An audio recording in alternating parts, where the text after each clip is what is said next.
welcome back to another edition of Chapter Select. I'm your host this time, Randy. With me, as always, is Jens. Jens, how's it going today? Randy, it's going all right. I am exhausted, terrified, delighted. All manner of contradictory emotions are swirling around in my brain.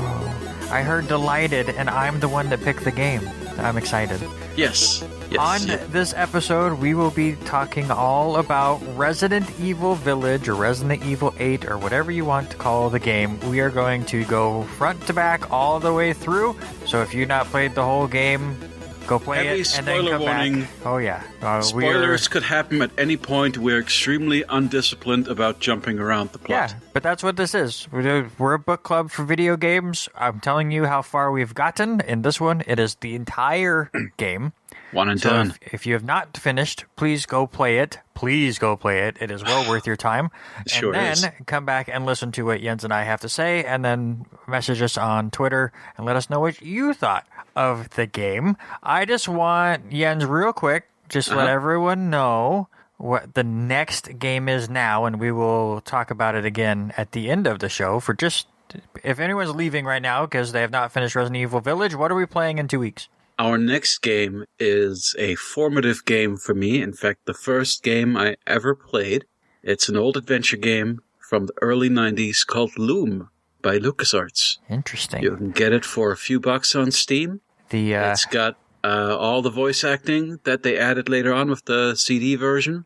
So, and it's a friendly and easy adventure game. It's an adventure game that I could beat when I was, 8, 9, something along those lines.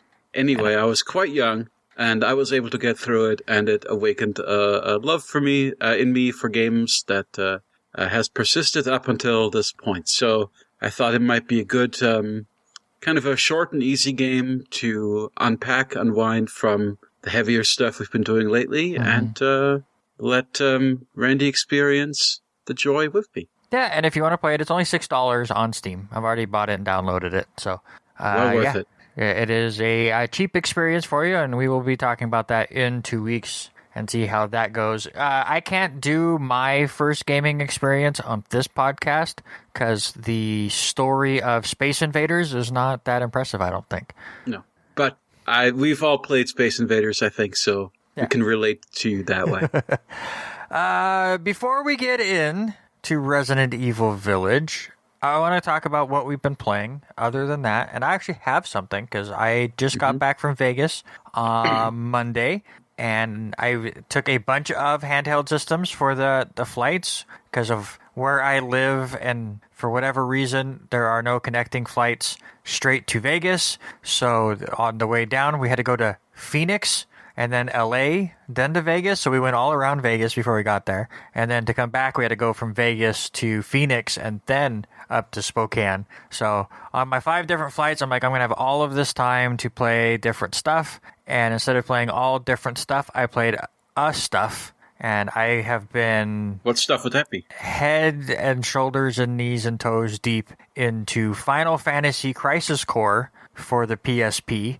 I figured it would have been a good game to get into, as we get Final Fantasy Intergrade coming out next month and the Yuffie DLC. And this is the one that actually ties into the ending stuff they did for 7. Yes. This is all of the Zack stuff that they kind of hint at the end of the Final Fantasy VII Remake is supposed to be in this game. And this is kind of the Zack story. And I'm probably 8 hours in right now. And for a PSP game, I am blown away. There are some issues with the gameplay, for sure. There's a weird, slot machine mechanic that just randomly happens while you battle, and then that is how you level up, is if it pops up and gives you 3 7s, and then that's how you level up your character. If it does it, and it gives you some other combination, you do a limit break type of a deal. I'm 8 hours in. I still have no clue how that thing fucking works. It just pops up randomly, and at times it'll pop up 4 or 5 times in one battle with normal enemies. But it's more of an action RPG. You're slashing away, hit the left and right buttons to move around to your magic and items and stuff. But again, thinking of it in a PSP sense, the graphics are phenomenal. The sound is great. Obviously, it has a lot of the old Final Fantasy VII music, which is nostalgia to me. Voice acting is hit or miss. Story is hit or miss. But again, for handheld, I'm having a blast with it. I couldn't play anything else the entire time. That's all I wanted to play. Very cool. Have you been playing anything? I'll be looking forward to your insights on how this all connects. I've seen lots of videos to see where things connect here and there, but it's really interesting to see the stuff that none of those videos really talk about. Because obviously they're not going to break down all 20 hours or whatever this game is in their retro videos of how everything in the Final Fantasy VII world works. They just hit the highlights, so it's been really interesting to learn more about Zack and kind of getting the backstory of Sephiroth. It's really cool to have Zack communicate with Sephiroth before he goes crazy, and like Sephiroth's a normal person in this game. It's really interesting. What have you been playing? Just Resident Evil Village. I procrastinated on it early on because I was too scared, and then after procrastinating on it for a while, I found myself with a bunch of family obligations taking further time away from gaming, which is why I've just been cramming these last three nights, during, work nights where I try not to stay up too late, but just, doing 3-4 hours a night to actually really get through it. Love it. I'm so excited to talk about this game. Obviously, my review is already up on W2Mnet.com if you want to check out my written form of this. Obviously, Resident Evil Village came out just a couple weeks ago, May 7th of this year, obviously by Capcom, the sequel to 7 and all of the other Resident Evil games. And I wanted to just start off right at the opening section. Obviously, you played just a little bit of 7. It wasn't your cup of tea, right?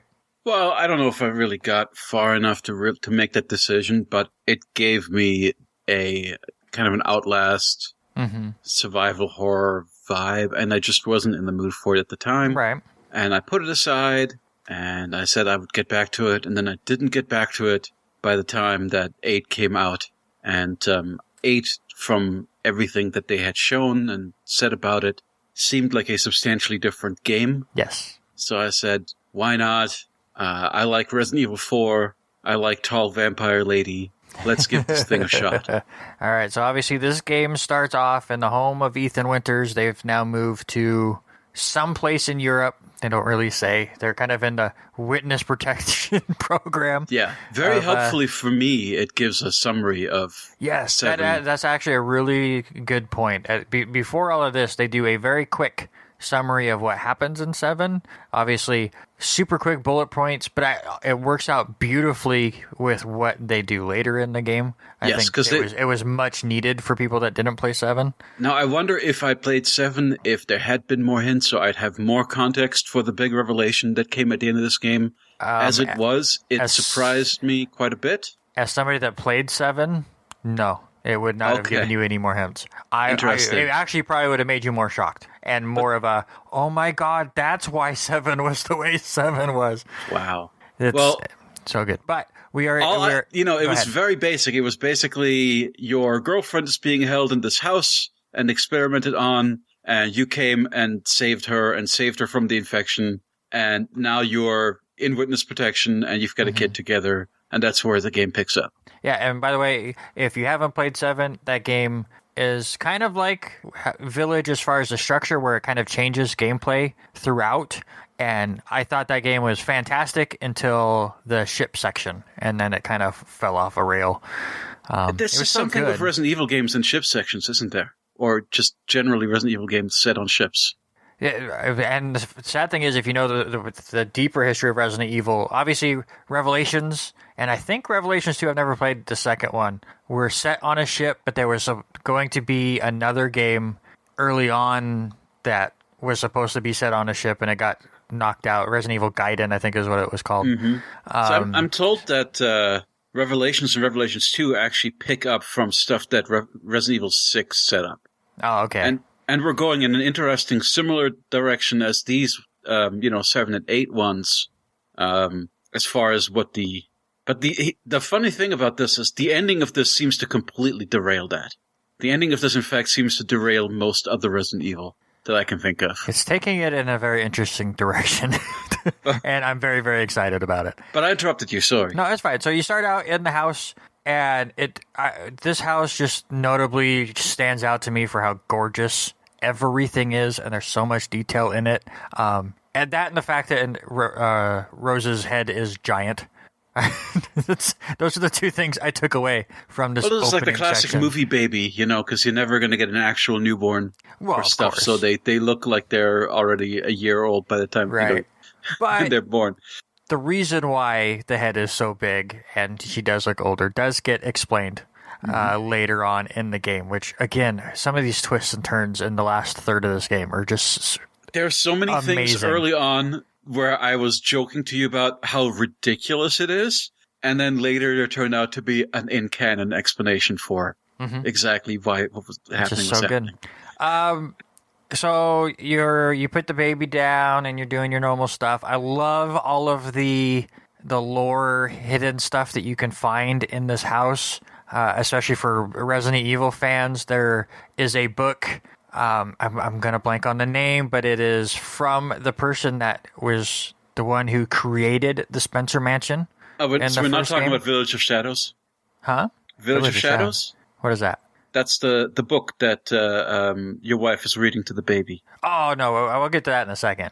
But no, so you're saying there's a Spencer-related book in the apartment, the first house. When you're going around, because there's one at the end of the game too. Oh yeah. But that is like big. This is stuff that you could easily miss. Like if you go into the office next to the baby room, there's like bookshelves and stuff. And if you go check out the bookshelves, there's one that is written. It's about European art or architecture, and it's written by the guy who created the Spencer Mansion. And then there's another book about weaponry, and it was written by the gun shop's brother from Resident Evil 2. So the gun shop owner from Resident Evil 2, his brother is the one that creates the gun that Leon uses in Resident Evil 4. And there's a book written by him in there. There's just so much like little nuanced things that... Yeah, I'm hoping that you can walk me through all the collectibles in every room of this game, just kind of step by step, because that's really... There's not a ton after that. I mean, as far as what means what, but it's just... I love that. There's always the one thing at the end, which we will get to, obviously, that just dumps everything. That's the new Resident Evil thing of, you're confused. Here's the entire backstory that explains everything in this one room. Here's one book that explains every monarch or whatever they are that you fought. And, she had a rare blood disease. Right. That's why she's a vampire. Mm-hmm. Oh, and her regeneration powers, that's why she's tall. And this dude looks like a fish because he just sucked in real life or in his normal life, and he rejected everything. Yeah, it's so good. It is interesting how the what the viruses in Resident Evil just do whatever they need to for the plot, right? Yeah, like 100%. They can make werewolves, they can make vampires, they can turn you into Magneto. Yeah, just whatever you need to do. Whatever connects and how the scientist works. It's like nanomachines in Metal Gear. Yeah, 100%. There's a lot of correlations between Resident Evil and Metal Gear Solid. They've been around so long that they just make up whatever they need to make shit work. But they will make sure that in canon it makes sense to them, and they will go out of their way for that, for sure. So you go through the mansion, you do your normal stuff, or your house, I guess, and then your wife just gets blown the fuck away from Chris Redfield, who is the darkest, evilest person there. I love how he looks at Ethan and then just like, while still looking at him, puts his gun out and shoots her twice more in the head. It's like, I mean, I understand. Obviously, you learn why later, but a bit of a dick move not to explain as you're doing it, right? So that is Chris Redfield's biggest crime in this game, is he just does not like to explain things. No. There are several points in this game where he could just let the characters in on what is really going on, and instead he does the J.J. Abrams TV show, the Lost thing of, I'm just not going to address this, or I'm just not going to speak to this part of the plot at all, and it makes things seem much worse than they are, I guess? Mm-hmm. Or worse in a different way than they are. But, as much as they make him look like a villain early on, it's Chris Redfield. You know? And the marketing on this too was fantastic, with the box art being half of Chris's face and half a werewolf face. So then, everyone's believing, oh, he's going to turn into a werewolf. Oh, he has been turned by something in this People village. People thought that Chris Redfield was going to turn evil? 100%. Oh, I don't buy. I never. From the start, for me, this was what an intriguing mystery. I wonder what Chris Redfield is really up to. Well, I'm really sure curious. He has his reasons. When we get ready to talk about where this goes as far as Resident Evil 9, I have a feeling they're going Fast and the Furious mode on this, and some good guys are going to be bad guys. Well, there is one thing about this that is really. We'll get to it. To it. So obviously, Chris shows up. We don't know why Chris seems to be evil. He takes out your wife. He takes your daughter. He pisses off, and I love the fact that Ethan runs up to him, going, "No, give me my daughter," and Chris turns to him like a dog and goes, Ethan, no," and Ethan went, "Oh, okay, yes, Chris, sorry." well, you basically. Do you just go unconscious? Well, there's a car. You're in a car crash, right? So when you're in the house, you get hit with the butt of the gun from one of the other guys, and you get knocked out, and then you're in the car, and then there's a car wreck, and you wake up. You wake up in the forest, gone, and the body of your wife is gone, and everyone else is dead. And now we get into Resident Evil 4 with this forest, man. Go ahead with the forest. This first walk through this forest, it is like one of the best showcases. I mean, what little I played of 7, I tried it out with the Pulse 3D headphones, and I thought, like, man, the surround. Oh yeah, I'm so glad you brought that up. The surround stuff is so cool on this, but it really blew me away playing 8 with it, and especially this first impression, going through this forest and just all the subtle little sounds around you, and hearing things moving around you in 3D space. Obviously Resident Evil 7 was built around the idea that you can play the entire game in VR. And now this one, obviously built around the idea of these Pulse 3D headphones, because it is the best I've experienced with them. So much stuff seems to depend on you being able to hear where enemies are. Yes. And being able to tell where sound is, like sound as an indicator, is bigger in this than any other game I've ever played. I want both at the same time. And I really want, we're going to get into something completely different for a second, but obviously E3 is coming up, and Sony's going to have their stuff, which won't be at E3, but they obviously are going to have their own showcases that will show off different things. And the rumors are about the PlayStation VR 2 getting announced and everything there.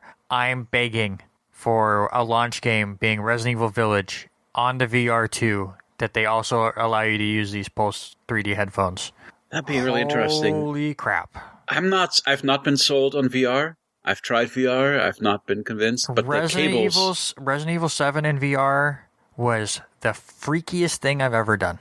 See, I feel like this 8 was so immersive for me already.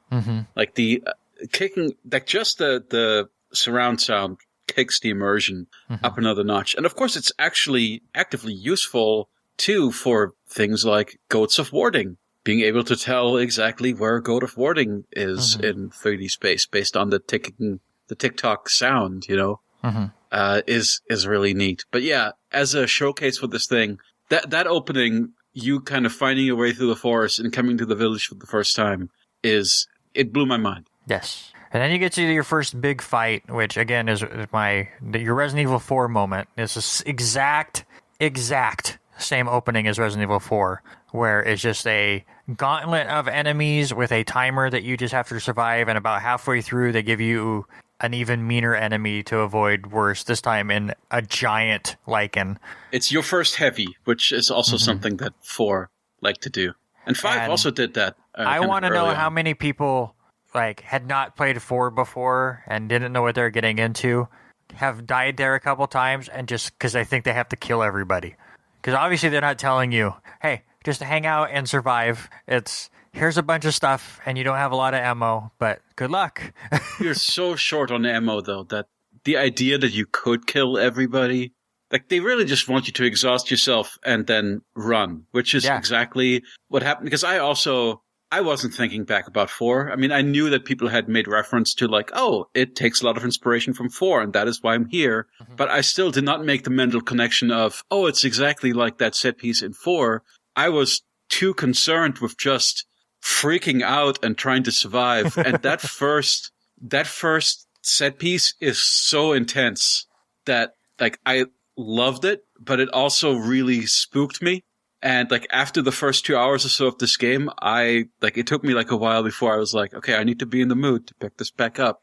And I think it was probably like the opening of this game to me is scarier than anything that comes after, because once you're past, we'll get to it. Once you're out of the village and you go to the gunsmith and you start like feeling like you're better equipped and you're competent and you're not under constant, like you begin to get a handle on things, and it is less of a horror game for a while. It also does a lot of kind of unskippable cutscene big set pieces where you don't have control of your character. So those also, while the imagery is horrific, you do feel kind of safe during them because you know it's a scripted sequence. Right. And nothing's going to happen to you. So you brought up the gunsmith. What do you think of the Duke? The Duke is an interesting character. Did you know that the Duke used to actually be one of the monarchs, one of the bosses? Oh, and they turned him? I did not. I have not heard that. Yeah. In fact, I think the old crone, who turns out to be Mother Miranda, was supposed to be the merchant originally. And he had a whole different backstory, which is why at the end of the game, they have that thing where we're just not going to explain who the Duke is. Yeah, because he's not really what we wanted him to be. Oh, that would honestly, I mean, obviously the reveal of Mother Miranda being the old lady that is crazy in the town was kind of choreographed, but was still a kind of a cool moment. If Mother Miranda had turned out to be the Duke, I would have lost my mind. Yeah, they had stuff that they were doing with him. But yeah, as it is, it's weird. He's a mysterious fat guy. He's got some funny lines when he sells. I can relate to his characterization both as a gourmand and also as a collector of fine things. I always liked whenever you sell him, one of the crystal torsos or one of the treasures that you've put together, he'll always have some comment about, it's a fine piece because this or that. And I really like that. He makes reference to the Resident Evil 4 merchant at one point. He's got some, he's pretty well characterized. I like his character design. I like his shack, and I like how it is ridiculous the way that he's always setting up in all these mansions and dungeons that you're in. Especially funny when you're in Heisenberg's factory and he's just sitting in the elevator. Right. And you can, you can call the store to whichever floor you need him to be. What do you think about him? The thing that I really liked about the Duke is they gave him a character. Yeah. And they didn't, like the merchant. He's got a personality. The merchant in 4 was just there. And everyone created this character around him just because of the what do you buy in line and having fun with it and turned him into a meme.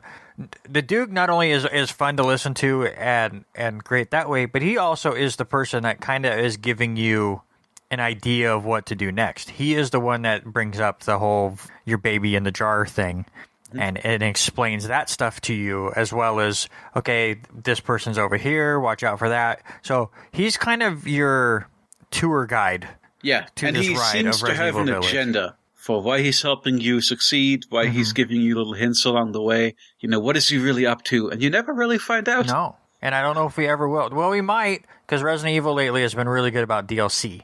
So the Duke story. There would be a really cool DLC doing a Duke backstory would be, I think, fantastic. So then we move on to what everybody was waiting for. And Lady Dimitrescu's castle with her 3 daughters, which was all over the promotions and stuff, which I still don't think Capcom realized how big she was going to get. I mean, she is a big lady, but how, thirsty the internet was going to be for this lady. Because I think the only reason we only saw her and not really anyone else was because they didn't want to spoil the second half of the game at all. They didn't want to give you any of that. So they were just the trailer was the beginning, and that's why you see Heisenberg, because he was there at the beginning as well. So they're kind of, I mean, Lady D is the first baddie, so we will showcase her. And then the internet went nuts. And then they're like, well, now I feel bad that she's only in the game for an hour, but you have fun. I mean, I guess I spent more time with this game than a lot of people because, I was so fixated on being as survivable as possible. Mm-hmm. I felt like I needed to get every treasure, find every collectible, scour every room, and the map, which, by the way, I love the map in this game. Yes. Really a wonderful tool, encourages that by, marking all the interactables, not only that, marking any animals that you can hunt, and marking whether or not you've picked everything up in a room. Yep. Resident Evil has been really good with maps since Resident Evil Remake on the GameCube. Sure, that was pretty good, but this is on another level as far as encouraging completionism, right? So it was a thing where, I don't know, maybe you only spent an hour with Lady D. No, I'm sure it was longer. I spent a lot of time running around that castle trying to evade her as she was chasing me around because I was trying to collect everything. Her castle was one of those spots that was really difficult to find all the collectibles because those little gems can hide in the craziest spots. And I would sit there in a room just staring at walls going, I know all I have left is a gem. Where the fuck are you? Yeah, it's just a subtle little glint. Yeah, and it'll pop up sometimes. But no, I'm a little disappointed that Lady D basically became a Mr. X clone, which, they used in the Resident Evil 2 remake. It's the exact same setup. I'm also kind of disappointed with what we were talking about with the headphones, that you can't hear her walking everywhere. That was the thing that drove me crazy in Resident Evil 2 Remake, was you could be on one floor and you can hear Mr. X above you all the time. So even when he wasn't around, you knew he was close just because you could keep hearing his footsteps. I really couldn't with Lady D, but they do a much better job of giving you an idea. You can hear her when she's in the same room. Well, of course, but they don't. They don't go over the top with it. I wanted them with those headphones to go crazier with it. Right, but it feels like they were going for realism. So what you're hearing in the sound space is kind of what you would hear, as opposed to if we're you're going on the to artificially. Floor, no, but if Lady D's on the second floor with how big that girl is, you're going to be able to hear her walking her heels. Yeah, they also seem to be stuff going on with. I think they just despawn her. Actually, I have seen videos, because Mr. X will despawn and move around where you need to. Lady D is almost on a full path. Wow. Because really? I've seen many videos of people that have been able to do the screen breaking deal and just are able to follow her around. And obviously her path will probably change based on where you are in the castle, just so, she's always around you. But it never looked like she despawned ever, which was really impressive. The one thing with this castle, though, and not just to bring up how this part was short, this is the more classic Resident Evil stuff for me, so this was my favorite part in the game. Just find the keys to go into this room, and that key's hidden here, and then all the gems hidden and stuff. I like the whole break the glasses so then the sisters can't get you in those rooms because they are allergic to cold or whatever that was. So it was kind of fun to break the windows in the castle to kind of have safe spaces from them before you finally got rid of them. I just wish it was a little luring bigger. Them through the cold air and stuff. I just wish it was bigger and there was more good to boss it. Fights. I think that castle is pretty much just right. It is intricate. You do a lot of backtracking through it. You eventually learn the layout, and you really have to because you'll be sprinting through it a lot. One important, speaking of which, I was talking about the map. I checked the map a lot. I ended up turning off the menu sounds because of that beeping. Whenever you close the map, it was starting to drive me crazy. Because you're doing it too much. Yeah, because I was just doing it all the time. But yeah, I think it's also the longest. It's the most time that you spend in a dungeon, right? You've got to collect. There's basically these 4 statues, and you're collecting 4 masks that you have to place in order to open the big gate. So you're spending a lot of time in every corner of this castle, solving puzzles to get at these statues, and then for each one, you have to deal with one of her daughters, which is always a really intense boss fight. So, I felt like this first castle was an incredibly satisfying area. And, speaking of, you mentioned how your apartment in the beginning of the game is gorgeous, art direction wise. Oh, yeah. This is one of my favorite settings ever in a video game. I mean, it is like way up there just as far as how much I enjoyed traversing and being in that space. Even with, Lady D chasing me around and feeling, super anxious the whole time. I just, I'm excited to replay that, actually. I'm starting a New Game Plus, and I'm already back at Castle D, and I'm like, yes. Game's so good. I like being in Castle D again. So, and I have no issue with, I didn't play Resident Evil 2, so I have no first-hand experience with Mr. X. I know everybody loves Mr. X. I like Lady D a lot. And not just because she's a tall, hot lady. And honestly, her boss battle was good. It felt like almost a final boss in some Resident Evil games. It was with how wild it was. Fantastic boss battle. And in fact, one of the things, again, I'm going to be very positive about this game overall. I think every boss battle in this game is freaking fantastic. Like, they're all in their own way great. There's not a single one that stuck out to me as bad or as frustrating. And they all felt like they came down to, the skin of your teeth, your last couple of bullets. Oh man, I only just made it. That was every boss battle in this game. And her boss battle was, that was, again, one of those first early wow moments, because it was almost, she turns into giant vampire monster thing with a little bit of a human part growing out of it that you're shooting at. And she's chasing you around this tower. And it's just a really epic, impressive, tense fight.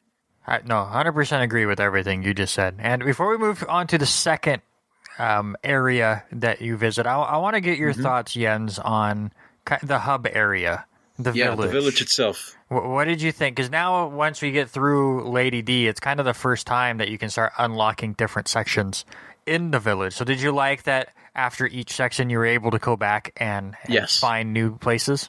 I did that again. I did that a lot because I had to get all the wells. Once you get the well wheel and you can pull everything out of the wells, you can complete those really valuable collectibles where you put the doll back together, you put the little wooden goat back together, all that stuff that if you combine them, they're worth like 3 or 4 or 5 times as much, right, as they would be uncombined. So I had to do all that. I liked once I got, I'd come out of a castle with some more lockpicks, and now I can go and open these couple cabinets and these corners, and like, oh, now I can go get this, getting all the treasures. It was really cool exploring that and opening up a little bit more and a little bit more and a little bit more of that village every time.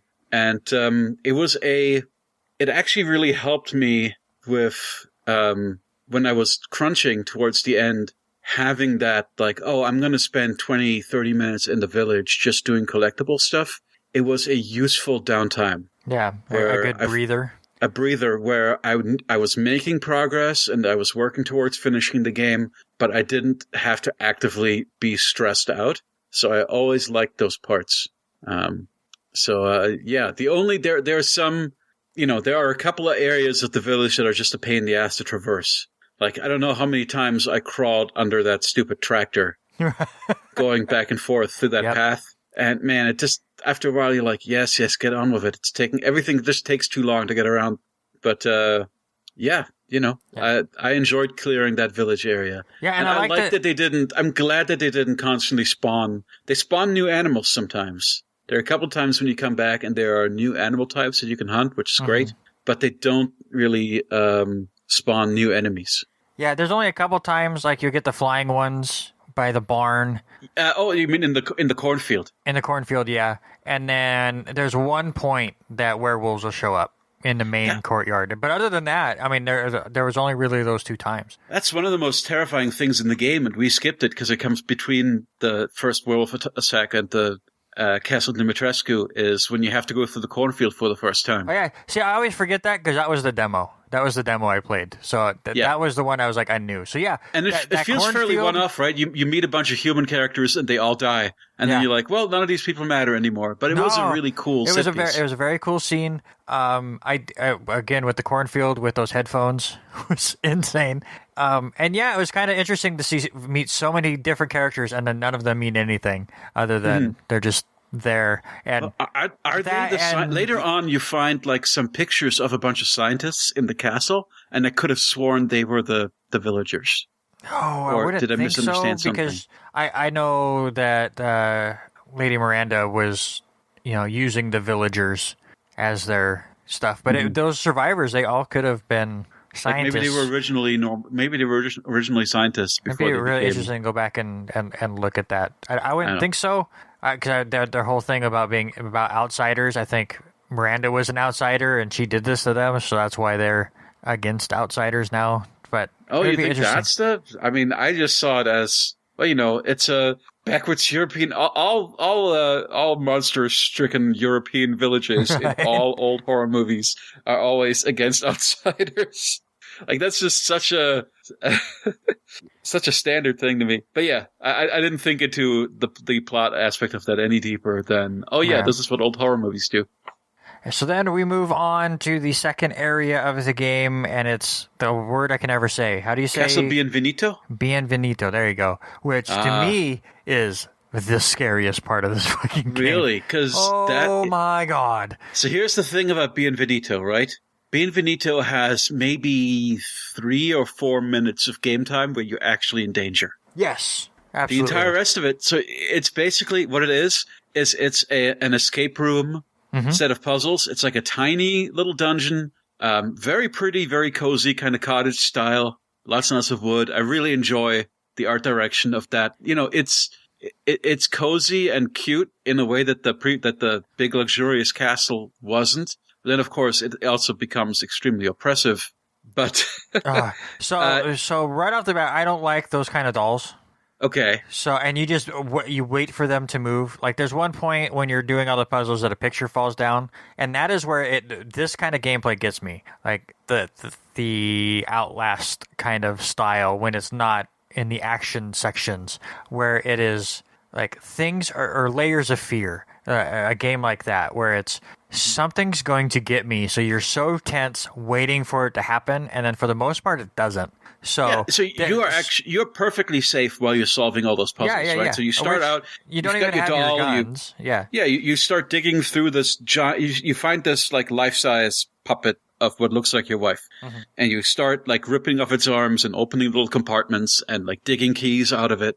And you realize that, like, okay, I need a pair of scissors to get rid of this bandage around her torso. I need some pliers to pull something out of her mouth, like in Silence of the Lambs. She's got something in her mouth. Anyway, so you're kind of dissecting this doll and getting around this house and stuff and solving a whole bunch of little escape room type puzzles.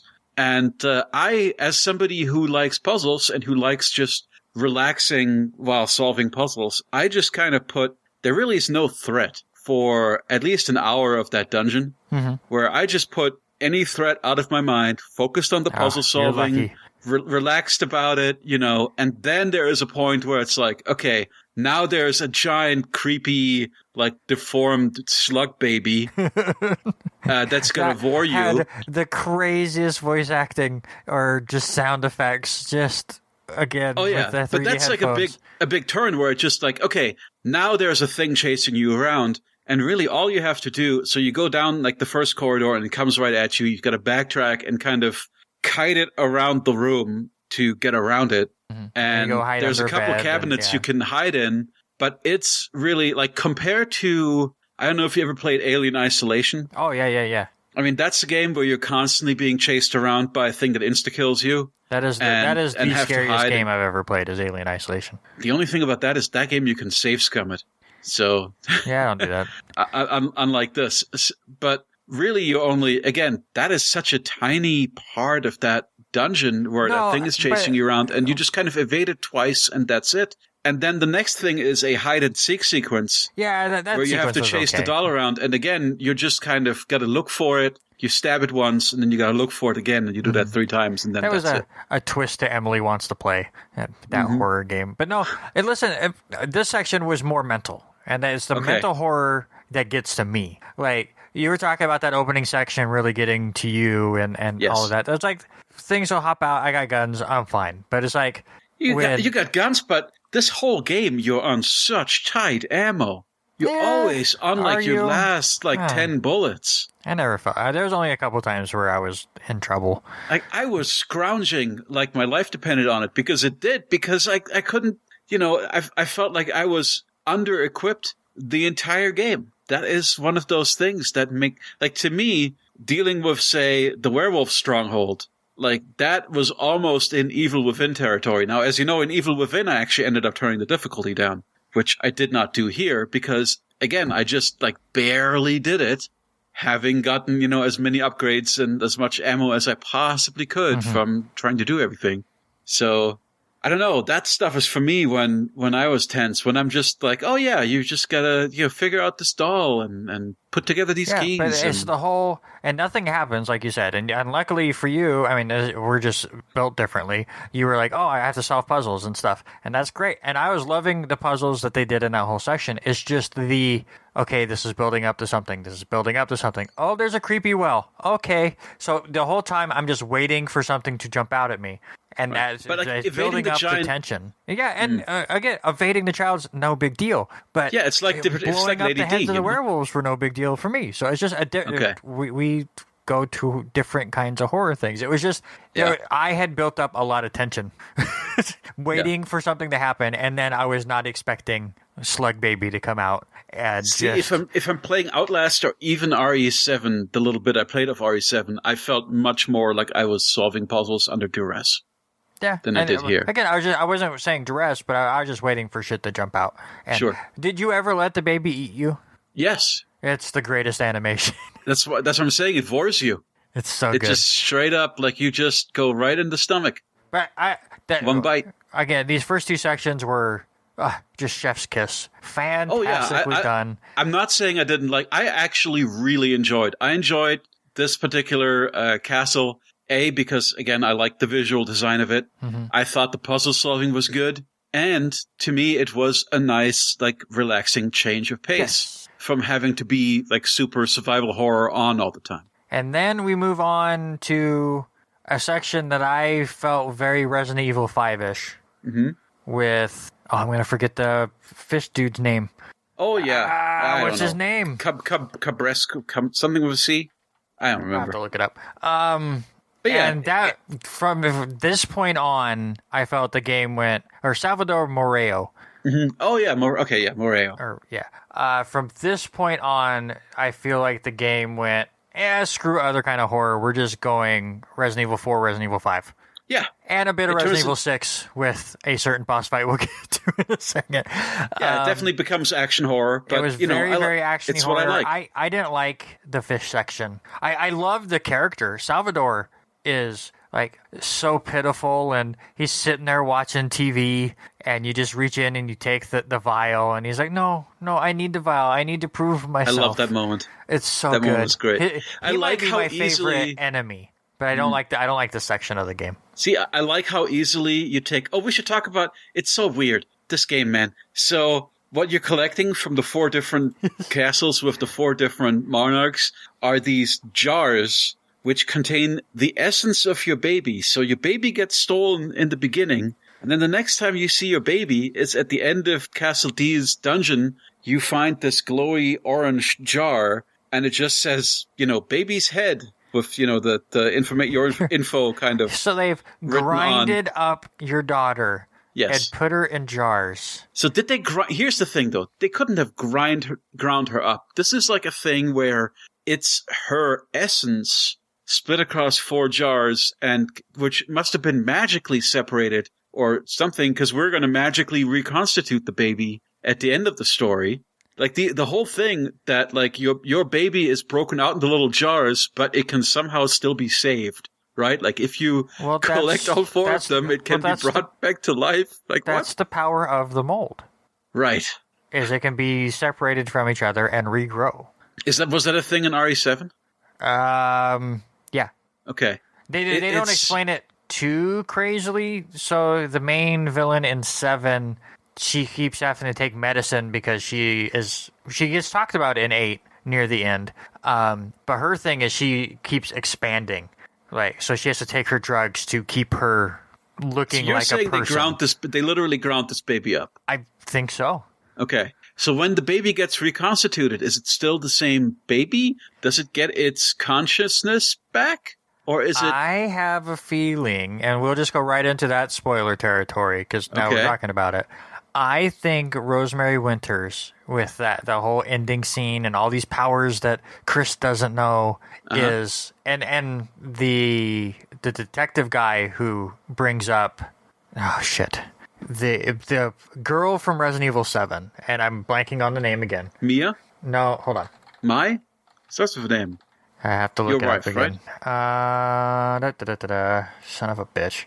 Evelyn. Thank Jesus. I could not think of Evelyn's name. He calls her Evelyn, which she is the girl that gets created in 7 that is about the molded, and she can turn people into the molded, and that's what she does with the Baker family, is she makes them molded family. She gets created based off of what Mother Miranda does here, and that's why one of the documents they have in that room was talking about this one group showed up and they wanted to help, but all they did was create another thing that was not suitable enough for my child. So I think at the end of the game, with Rosemary Winters is shown as a teenager at this point, which again, she grows much faster. So everyone is looking at this going, "Oh, this is way in the future." No, this is like a year.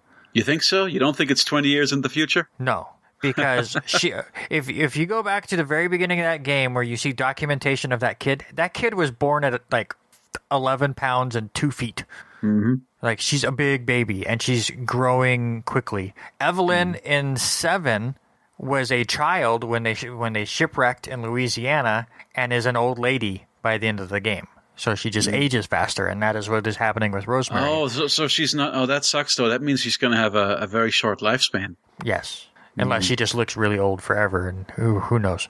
But I think Rosemary is a combination of the original Rosemary that was the baby, and Evelyn, who shows up in the consciousness of Ethan, and Mother Miranda's daughter. But is she even the mother? So here's the thing. We later learned that your wife, who Chris shoots in the beginning of the game, was Mother Miranda in disguise. Yes. But then your real wife is also still alive. Yes. So where was she? She's in the dungeon. She was just stuck in that village. She's been stuck in the dungeon the whole time? Yes. Okay, interesting. Yeah. Okay, well, anyway, but... Obviously, I mean, she was the one that gave birth to Rose. It was just once they moved and she went out shopping or something, and Mother Miranda kidnapped her and then turned herself... I wasn't even sure if she gave birth to Rose. I could not determine that based on what the game... that happens, I think, before they move to Europe.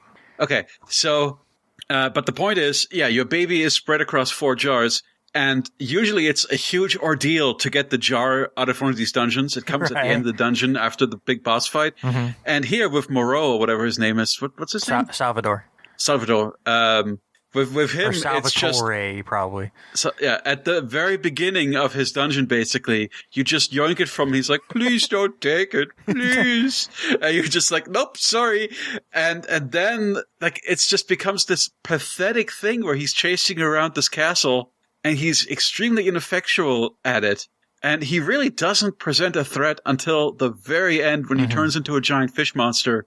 And I agree with you that the sequence where you have to kind of make paths across the roofs in this swamp area where everything's flooded and this fish monster is floating around, insta-killing you if you don't time things correctly, is one of my least favorite parts of the game, for sure. But just because...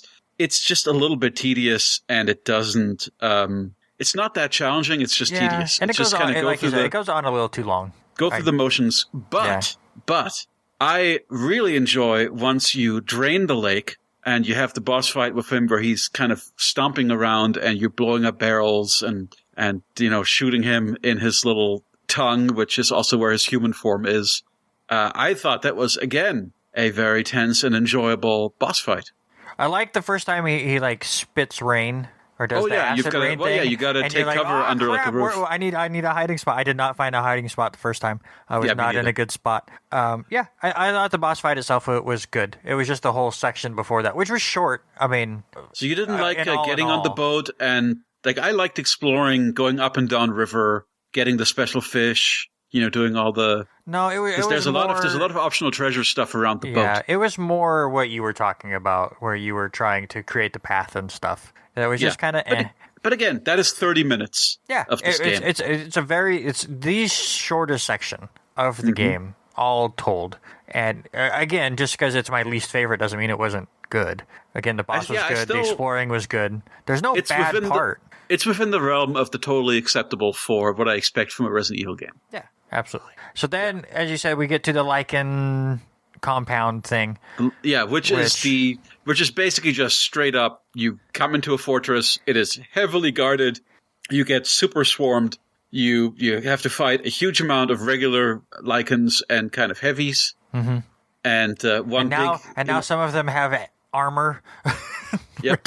And you fight the big hammer guy at the very end of it. God, that big hammer guy, I can't turn around fast enough with him. Like, I get around and go for a shot, and he's just on my face. I'm like, oh. Man, blocking in this game is incredible. Yeah. It's so effective, especially, once you get, I'm assuming you ate all the Duke's meals. I missed one. Okay. I didn't get the fish that you were talking about. Oh, the fish. But that's the one that makes you run faster. Yeah, that's so good. Yeah, I just missed him in that section. Oh, well, the game just barely gives you enough. So there is maybe around $5,000 or so of fish that I ended up selling that I had in overage at the end of the game because once you can only make each meal once, unfortunately, so you can't double up on the benefits, but it just barely gives you enough to make all the meals, and those meals they make your blocking. They give you way more health, they make your blocking way more effective, and they make you run faster, all of which are just invaluable in the latter third of this game. Mm-hmm. Yeah, absolutely. So then you get through that compound, and then you get the Heisenberg section, which I know I said Salvatore's section was my least favorite. Heisenberg was the one that felt like it drugged the most. Well, so it's three big levels of a factory, and it being a factory, it just doesn't have... the thing I love about this game is the gothic aesthetic, and Heisenberg's Factory is when it feels the most generic horror game. Yeah, but this could be anything. I think the creature designs in this area were very clever. So the creatures in this game they call them soldats. So they're basically, Heisenberg is modifying these werewolf zombie type things with electric drills for arms and kind of a pulsating, glowing, metal heart that is their one weak spot. And I did not like fighting these guys at all. I really hated fighting them. And this is actually the section where I genuinely, there were times when, just can I finish this game? I don't know. There are some parts of it. There's especially a couple of areas where it's like a labyrinth kind of scenario with glowy, electric panels that you can shoot to temporarily stun them, where I just ended up, every time I went through those areas, I just ran around them. Oh yeah, 100%. Because I knew okay, it's not worth however many, if I get 1,000 gold or money out of this guy for whatever he drops, or some rust, or some gunpowder, it is not going to be worth however much ammo I'm going to be pumping into him. And you've been talking about how you've been just barely on the edge with ammo. This was a section where I wasn't, because if I could run, I ran. Okay. There were so many enemies I left in the dust there. Just nah, I'm done. And it made for some really hairy situations later on in the game, but going on, I'm I just need to get to this door, so I'm going to lead you over here, and now I'm going. And I took my time with it. Most of the time, I would want to kill everything, because once you kill everything, enemies don't, which is great, enemies don't respawn in this game, except when triggered by certain events. So once you clear out an area, that area is safe, which is the peace of mind that I want. But this is the one time where I didn't do that. And it especially there is a part of it, if you want to do the collectibles, you want to do the final, this game has these marble labyrinth puzzles where you'll find a marble ball, or you will forge one after finding a blueprint. Yep. And you'll have to kind of get it through this marble labyrinth by tilting it around and rotating around it to get a good angle on what you're doing. And for the purpose of this one, there was this forge where you first you get the blueprint, then you have to take the blueprint all the way through the factory onto another level to this forge, make a new marble, bring that marble all the way back. And during that time, it's just backtracking through those central rooms that are just filled with those soldats. It's just, my God. And even nightmare. Heavier armored ones that show up when you do it. And because not only do you have those guys, or you get the ball, but you also get a key that you unlock a couple of the extra rooms that are in there as well, which have some fun surprises. And then let's bring up the side boss that shows up in this section, Mr. Fanface. What'd you think of the OnlyFans guy? So I liked him. He actually was one of the easiest bosses in the game for me. He really there's a couple of set pieces where he chases you around. You just have to run away from him, essentially, or he will insta-kill you. And eventually you find yourself in a big room with him where he can smash through walls and clear. Like, it starts off as kind of a labyrinthine room until he smashes all the walls away. And then it just becomes a matter of sidestepping him, waiting for him to run into a wall and shooting him in the back. So, we've all played these kind of boss fights many times with, a charging bull kind of boss fight where you dodge him, wait for him to exhaust himself, take the opportunity to damage him, rinse, repeat until it's done. So, it wasn't anything special, but again, it was, as far as the execution of it was really great. Yeah. It felt like it's a good boss fight. It felt right. And again, it was the right level. I felt they all were really tweaked to just having the exact right level of challenge where, most of them I did on the first try, but just barely, And then we get to the boss fight that reminded me of the little bit of Resident Evil 6 I've ever played. And that is the Heisenberg. I love that boss fight. Heisenberg boss fight is such a big, dumb thing. Heisenberg has the greatest line in all of Resident Evil, because obviously Chris tells you to stay out of trouble and then gives you this big giant robot suit because that's going to keep you out of trouble and out of the way. And then he's setting up to blow up Heisenberg's base. So then you're fighting Heisenberg in this big, ridiculous battle, and in the middle of it, Chris blows up the base, and Heisenberg turns and calls him a boulder punching bitch. I had to pause it. I stopped playing the game. Do you get Do you get the reference of that? Boulder punching? Boulder punching bitch. Boulder punching bitch. Because the meme for Chris in Resident Evil 5 was he has to punch the boulder during that fight with Wesker when you're in the volcano. Okay. So everyone all the big Resident Evil fans always laugh about Chris Redfield because he punches boulders. He's big. He's so muscly he can punch boulders. And Heisenberg making comment of that, it breaks the fourth wall a little bit, but I lost it. But what do you think of the overall fight? With Heisenberg? Yeah. I just loved what a big, dumb, ridiculous set piece it is. Yes. I mean, you basically get into like a giant power lifter kind of machine with a huge chainsaw for arms. And you just, punch and chainsaw the shit out of and shoot the shit out of him. And it's spectacular and really fun. And not particularly, and a nice... Again, this game, over and over, gives you the tight tension followed by the release, the fun moment. And this was one of those where it's like, yep, here's just a fun, just punch and chainsaw this guy for a few minutes, and that's your boss fight. And it looks awesome, and it feels awesome, and I really have no complaints. And then we get to the big plot twist. Yes. As you run into Mother Miranda, and she kind of is telling you her backstory, and she kills Ethan Winters. Like, straight up just takes his heart. And off he is, and he's dead. And there's no more of him. No more Ethan Winters ever again. So now you get to play as Chris in Call of Resident Evil, or Resident Duty, whichever one you want to call it. This is so good. There are so many people. I've watched, since I've played this game, and then I wrote my review, I have watched so many people that I respect, and so many people that I just have not heard of before, and their reviews of Resident Evil.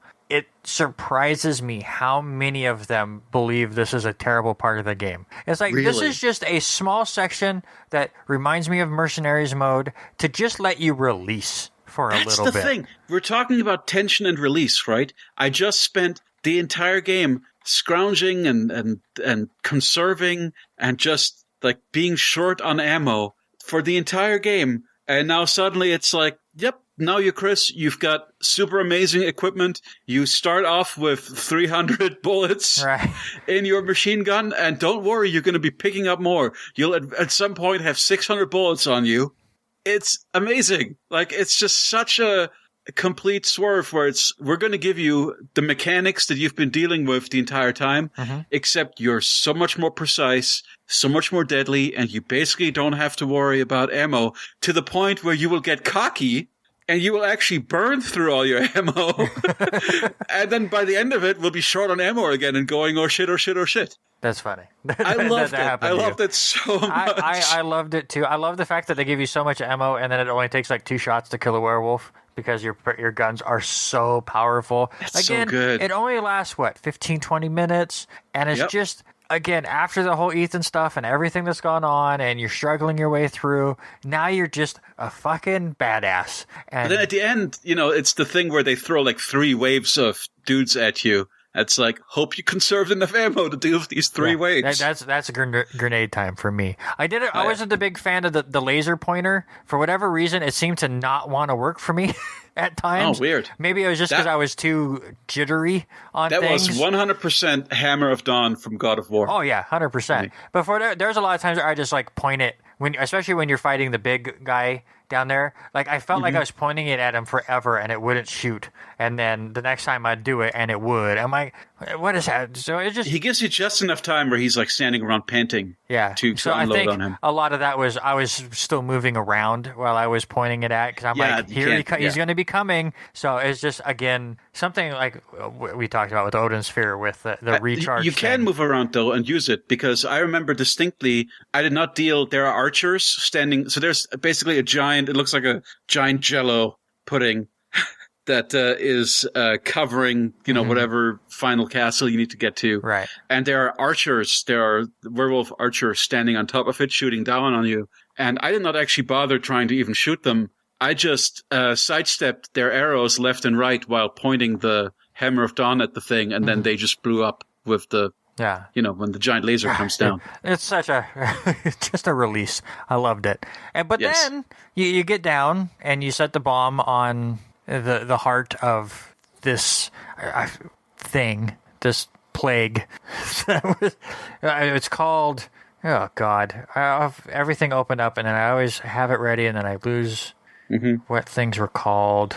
You've got some good notes though today. You've been very thorough. The Black God is what it's called in the Japanese game, or the fungal root, or whatever. Okay. The Megamycete. That's what the fucking thing was called. The Megamycete. It's is what they call this thing. So the fungus, take your word for it.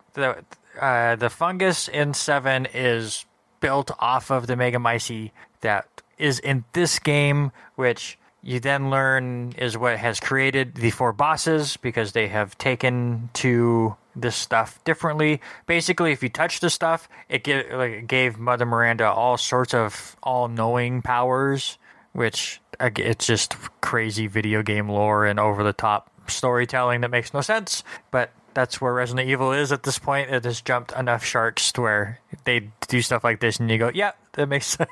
I mean, my exposure to Resident Evil has always been the later games and the movies. So I've been talking to a friend who really hates the ending to this game and is complaining at great length about all the ways that it screws up Revelations 2 and screws up Resident Evil lore. And I guess, did they flip? So here's my question to you. Is Chris working for Umbrella? He is working for Blue Umbrella. Blue Umbrella. So what is Blue Umbrella? It's Umbrella, but good.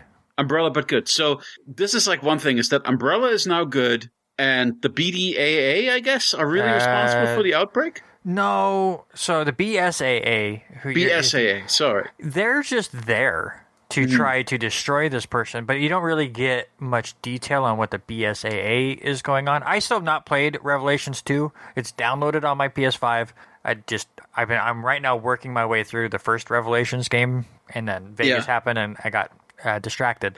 To me, the idea that, like, okay, 4 and 5 are kind of this narrative that hangs together, and then 6, Revelations 1 and Revelations 2 are this narrative that hangs together, and that, no, Resident Evil actually is very internally consistent and makes perfect sense until now. It is I still think it does now. It just, this one brings up a lot of questions. Because obviously, so you had Leon, and I think Claire is part of the BSAA, and Chris still helps out with the BSAA, but he's part of the Blue Umbrella or whatever his group is called now, the subsection of Blue Umbrella that he is leading. Like to me, like all I really need to know is, oh yeah, there's a great evil. It's mutated these people, and you know you're trying to get your daughter back from them, and like the greater Resident Evil lore to me has always been complete gibberish. It's so over the top. There's a video that came out last year that I want to say it was IGN that did the lore of Resident Evil, and it's 2.5 hours long. That is how crazy the lore has gotten here. And that's what I love about this game, though, is because for you, all of this lore is in the background.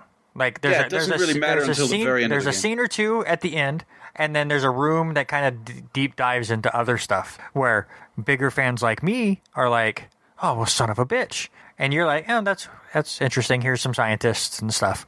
It was just really cool to see a lot of connections to 7. Again, in that same room, you get a connection to Spencer, who was one of the originators of Umbrella, and come to find out that the symbol that you see all over the place, and you're like, oh God, what's Umbrella doing here? Nope, that is where he got the inspiration for the Umbrella logo. And then he goes down to Africa and finds the progenitive virus, which was the whole thing for Resident Evil 5, and so on and so forth. And I know a lot of people are like, oh, I wish this was a side thing, and I don't want the original games to be tied into this. I don't think they were. It was just he was under tutelage of Miranda back before she went completely crazy and got the idea one of extra this. connection somewhere in the past. Who cares? Yeah, it's not like the T virus came from this. No, it came from the progenitor, which was in Africa. It was just the idea of making super soldiers and stuff was something that she was working on because she wanted her daughter to come back. The idea of making super soldiers is not a difficult idea to come up with. No, absolutely not. It's not something, unless it's actually the science know-how behind it, that's what really matters, right? Because anybody can want to make super soldiers. That's such a common plot.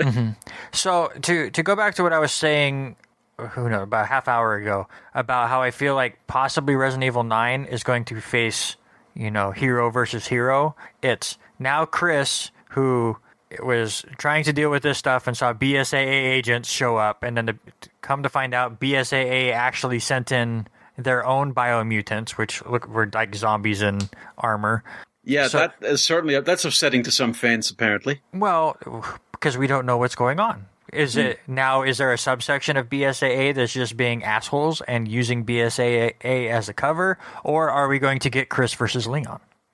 There's a lot of different ways they can go with it. I could not care less about Resident Evil heroes fighting each other. It never leads to anything. Right. Well, it's like the Avengers.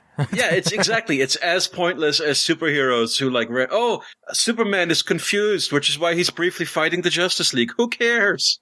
It's interesting lore that I like, and I like the connections to Spencer, and just again, it was in one document, so it could. be I don't mind that. I'm just saying, like, the idea of is it Leon versus Chris? I mean, that I could be less interested. Oh yeah, in but I like it just for the point of it brings up a lot of ideas of what 9 could be, and then I saw other people argue is like, oh, they kept this vague and this vague, so they can change it before they get the 9. It's like, well, that's the point. So now, if they didn't make it vague now, then we would all know exactly what 9's going to be. But they're keeping it vague because they probably don't fully know exactly which direction they want to go with. Or even if they do, they want us to spend the next 2 years, those that get into that stuff, speculating on it, which I think is totally fine. So I always just don't understand, they didn't answer that. Well, there's going to be 30 more games. Right.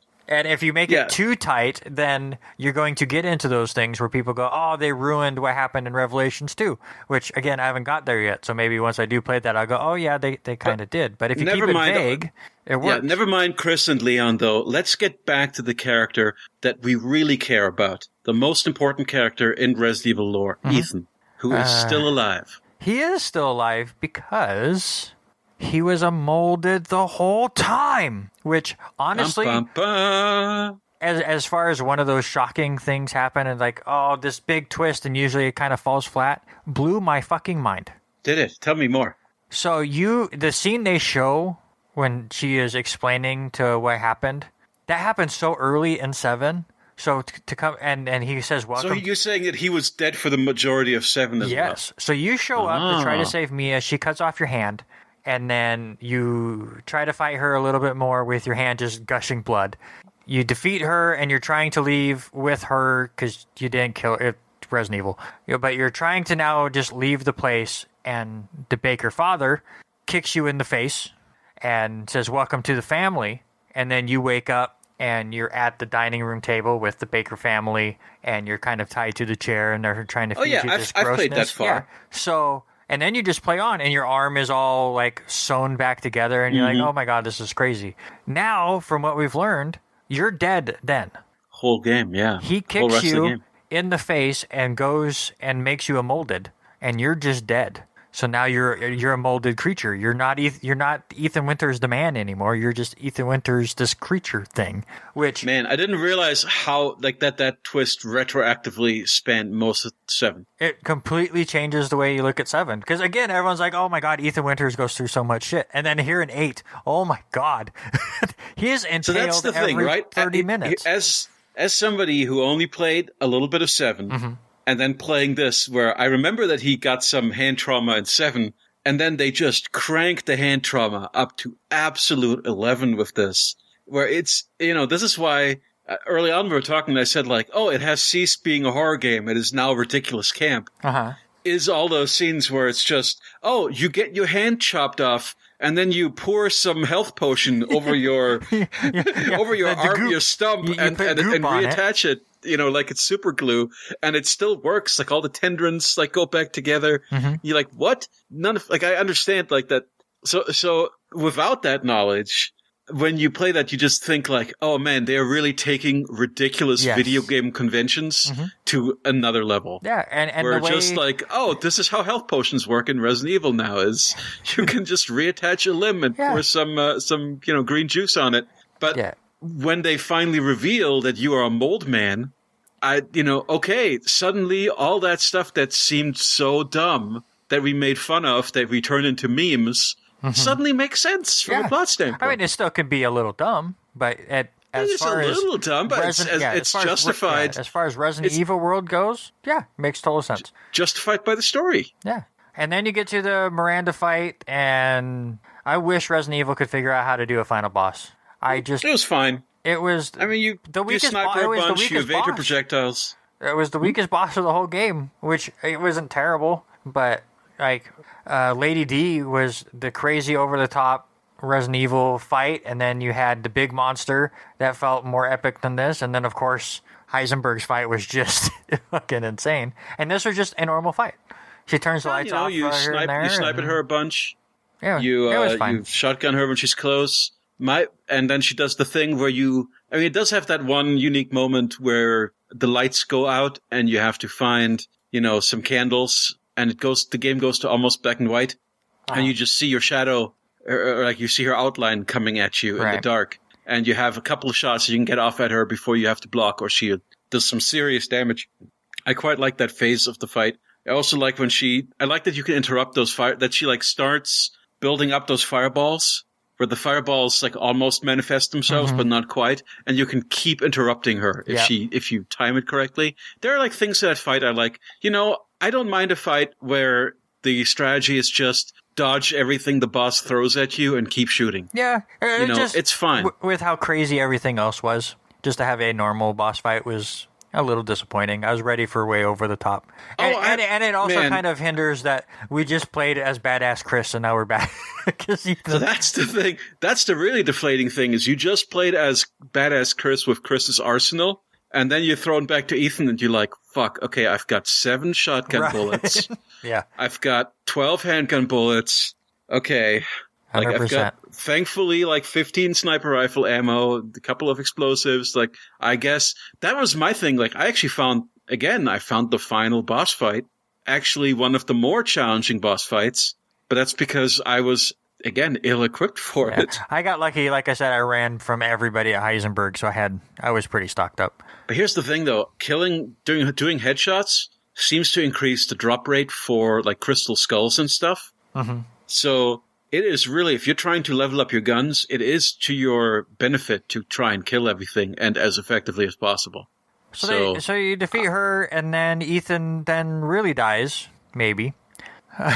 Well, he walks back into, he starts like crystallizing, and you realize that he's dying anyway, and then he just walks back to where Chris is just blowing up the whole thing.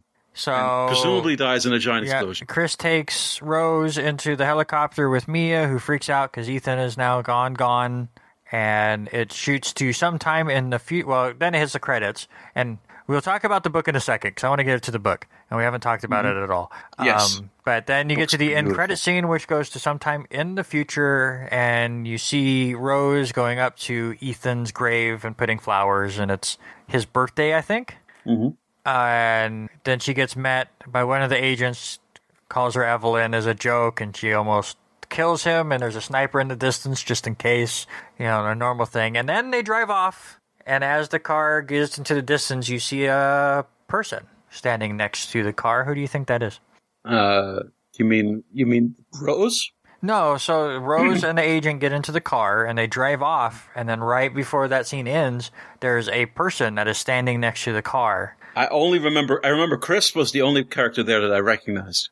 Chris wasn't in that scene. And it was Chris and like 5 randos, right? No, Chris wasn't in that scene. You have to go back and rewatch the scene. But I'll just let you know, and who knows if it's just they were putting a body there or what, but if you go into photo mode during that end credit scene, it's Ethan. Huh. Now, it could have just been they didn't expect anyone to do that. So they just put in whatever. Yeah, because every game has photo mode now. Yeah, but it didn't in cutscenes? Yeah. I never did that. Yeah. I didn't either. I've just seen it on YouTube. Because I let everyone else break these things down. Okay. So you've done supplementary research. I'm just going by what the game showed me, and I already can't remember who was... I didn't recognize any of those people. Well, no, I'll have to show you the scene. Maybe you don't remember it, but... Or remembering which scene I'm talking about. I'll send it to you after we're done. I just remember that it says... And I would not expect Ethan to be there, because it says in giant bold letters, The story of the father is over. Implying that the story of the daughter is about to begin. Oh, I'm sure she'll be a part of it. But it's so funny that this game Rose, again, for the duration of this game, has been 4 jars. Right. Like, she's not a character. Now we're supposed to be, like, super emotionally invested in her and her journey as somebody that we don't know at all. It'd be interesting. For sure. I'll play the next one if it's in the similar style to this. Right. In fact, I need to go back and play 7. Yes. I think it would be good. I don't know how much 9 will connect with 7 at all. I think they've kind of wrapped up a lot of the things that were in 7 here in 8. But it feels like a fresh beginning, the post-credits, but I'm sure they're going to refer back to stuff, too. Let's talk about that book. The Village of Shadows? The Village of Shadows book that Mother Miranda... in disguise is reading to the baby, and Ethan even mentions, like, why are you reading this to a baby? It's so creepy. And then it plays out at the end where they read the rest of the book, and it is basically the story that you just played. Yes, and it's so, again, I also went, because I started New Game Plus immediately, I watched the opening of the Village of Shadows again, and it's just recognizing, like, it's the gear, and it's the, a lot of the symbolism and imagery and even some of the puzzle elements are all foreshadowed. That's so good. In the Village of Shadows sequence. And I'll also say, as far as first impressions of a video game, that is by far one of the prettiest opening cinematics I've ever seen in my life. Like, it is on the level of like a Leica animated movie, like a stop motion, it's, like a Coraline or that sort of thing. It is so beautiful and so vibrant. I mean, with those rich dark blues and that bright orange with HDR, it has a real glow to it. It's just, as far as like animation, like one of the most stunningly animated things ever. So of course it is a step down when we then go to, now we're in the 3D environment with the 3D characters after the pre-rendered, but like, it is obviously a pre-rendered cutscene that is separate from everything else in the game. But man, whoever did it, it's a spectacular job. Yeah, so that is Resident Evil Village. We've went through. This is probably the longest episode we've had in a while. Yeah, I mean, it helps when we really care about a game, right? When we both really care. We both really, really care, and we both really enjoy it. The last time we did was a Pedestrian, but that was like a 3-hour game, so right. It was easy to get through, and not much of a story on top of it. So, last thoughts and score, sir. Wow. No, I just, at every turn, I thought it was great. There's really not anything I would point at as being bad or egregious, at least.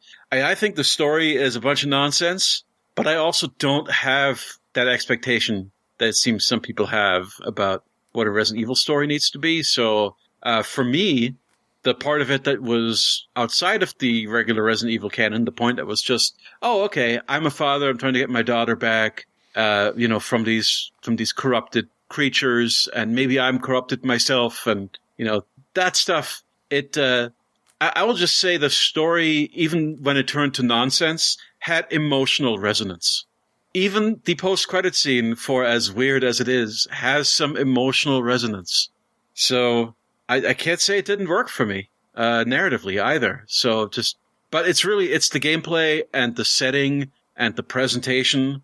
That's the stuff that really hooked me. And the character designs, and again, I mean, Lady D obviously is, beloved for a good reason on the internet, but really they're all good. The only one I don't care as much for is Heisenberg. I know that Heisenberg, though, also seems to be quite popular with a certain contingent of the internet. But here's my least favorite of the character designs as far as the bosses go. Yeah. But his boss fight is still pretty good, because again, it's a giant, ridiculous set piece thing where you are in a vehicle. So, man, I don't know. I'm kind of torn between a 9 and a 9.5. I think I'm going to go 9.5. Wow.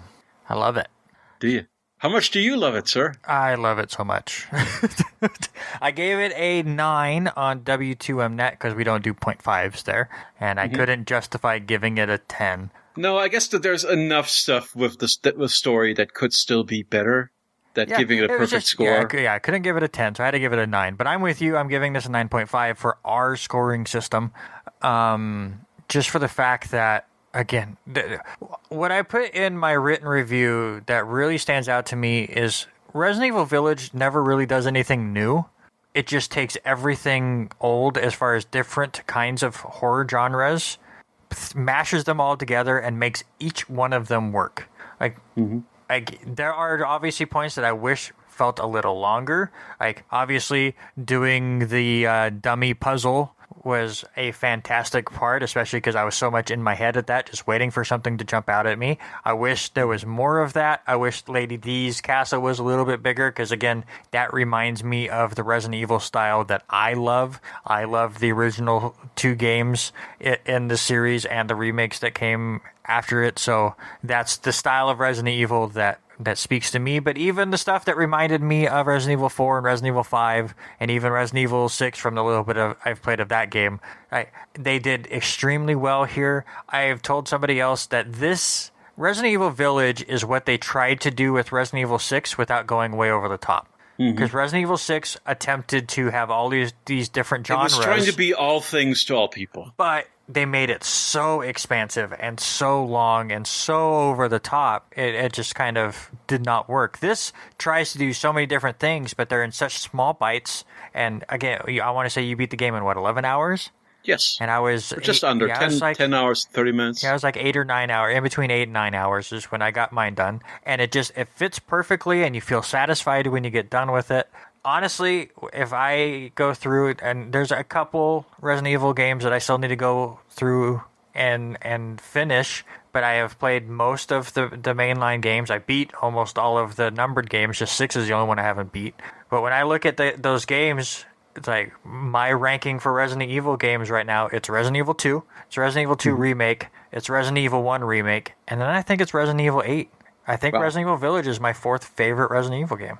Now, I'm one of those people that am down on Resident Evil 4. I'm not saying Resident Evil 4 is a bad game in my eyes. I thought it's fantastic, but I just don't think it's the best.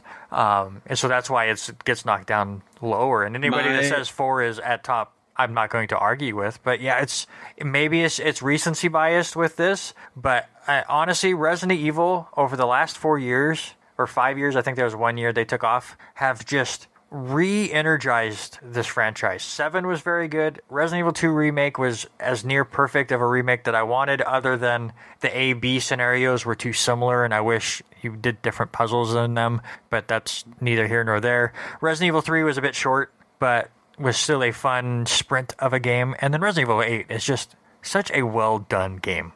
Well, I do not have the exposure to this series that you have. I've really only played the original, or the GameCube remake of Resident Evil, and 4, 5, 6, and bits of 7, and now this. So I'm drawing from a small pool of Resident Evil experience.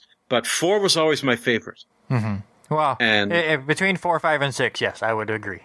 4 wins. I will even defend 6. Even though I think mechanically, I think 6's real issue is that a lot of the gameplay mechanics just don't feel good. Right. And the spaces are too cramped for what it expects from you, or what the kind of shooter it's trying to be. So this game is the polar opposite as far as, man, it's so polished and so well thought out. And it does each of the things it attempts well, as you say. I still think that there may be parts of Resident... You know what? I mean, I think it ranks with... I can't put it above 4, but I think I like it as much as 4, which means it's tied for best Resident Evil game I've played. And that's saying a lot. I mean, especially for you who, these aren't your kinds of games. No, the survival horror, not my genre. I like a shooter where I don't have to worry so much about where my ammo is coming from. And then so we'll just end it right here saying that now that we have finished 13 games here on the show, this is not only Jens's highest scoring game, it is Lucky number 13. It is our highest combined score game at 19. Oh, yeah. So we both absolutely love it. We both recommend it. Hopefully, you're not coming here for wanting to know if we are suggesting that you play it. Hopefully you already did. Yeah, because we've already ruined it for you. Yeah. Though you know what, took all the fun. Here's the thing. That's not... If you knew in advance everything that was in this game, I still think experiencing it firsthand for yourself would still be wonderful. For sure. 100%. But that will do it here for Resident Evil Village. I am so glad I finally picked a game that Jens enjoyed. And not only enjoyed, but it just... I'm so happy. Yeah, I'm very, very happy for this year, for sure. Yes. I mean, compared to the other games I've picked, which are all at the bottom of Jens's list. I'm so happy. All right, but Jens is up next with one that'll be really interesting. I've only watched a trailer of, and they're not usually my kind of games, but we will give it a shot with what he said with Loom, which is I assure you it will not be a big chunk of your life. And that's why I agreed to it. Even if I don't like it, it's only going to be a couple hours, and I can swallow that. It's not going to be Odin Sphere where I'm putting in 30 hours. So I appreciate that. But we will be playing Loom, and you can too. It's on Steam for $6. Just go give it a shot. And we will be back in 2 weeks with that. Next week on Chapter Select at the movies, we go back in time and watch Lara Croft Tomb Raider, the Angelina Jolie one. So go watch that and join us for that episode as well. But you can check out Jens at Aperture Silence. You can check me out at Randy Isbell, or check us both out on the Chapter Select Twitter page at chapter_select. But for now, that's Jens, I'm Randy, and we will see you in the next chapter.